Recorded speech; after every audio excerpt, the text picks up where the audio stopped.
High বন্ধুরা, আজকে আমাদের বাড়িতে আবারও রান্না হচ্ছে মুরগির ঝাল। মুরগির ঝালটা ভালো করে পরিষ্কার করে এখন দেখতে পাচ্ছ কেটে নিচ্ছি। আর এইদিকে দেখো, এই যে মুরগির পা গুলো থেকে নখটাও কেটে নিচ্ছি। এরপরে বসে গেলাম ভালো করে ধুতে। এদিকে মাংসের জন্য সবকিছু জোগাড় করে নিয়েছি। মাংসটাও রেডি করা হয়ে গেছে। এখানে তেল গরম করে নিলাম। প্রথমেই আগে তেল গরম হয়ে যাওয়ার পরে দিয়ে দিলাম পেঁয়াজটা। আজকে মাংসর ঝালের এই রেসিপিতে দিয়ে দিলাম আলু। মা আজকে আলু দিতে বললো। ওর পরে দিলাম টমেটো, একটু নেড়ে চেড়ে দিয়ে দিলাম মশলাটা।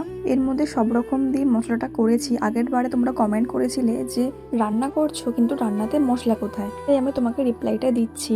আমার রান্নাতে মশলা ছিল, তোমরা হয়তো ভালো করে খেয়াল করোনি, তাই জন্য তোমার কাছে রিকোয়েস্ট রইলো। শুধু তোমাকে নয়, সবাইকেই বলছি, আগে ভিডিও ভালো করে দেখো, তারপরে খারাপ খারাপ কমেন্ট করো। আগের ভিডিওতে অনেকেই আমাকে ভালো কমেন্ট করেছে, কিন্তু কেউ কেউ খারাপ কমেন্টও করেছে এই মুরগির ছাল দেখে। খারাপ কমেন্ট দেখে আমার সত্যি মন কোনোদিনও খারাপ হয় না, কারণ সোশ্যাল মিডিয়াতে কাজ করছি, এটা আমাকে মেনে নিতে হবে। ভালো কমেন্ট যেরকম পাবো, খারাপ কমেন্ট একটু বেশিই পাবো, কারণ এখনকার যুগে মানুষ মানুষের ভালো দেখতে পারে না। তাই তোমাদেরকে বলবো, নিজের ভালো নিজেকেই বুঝতে হবে।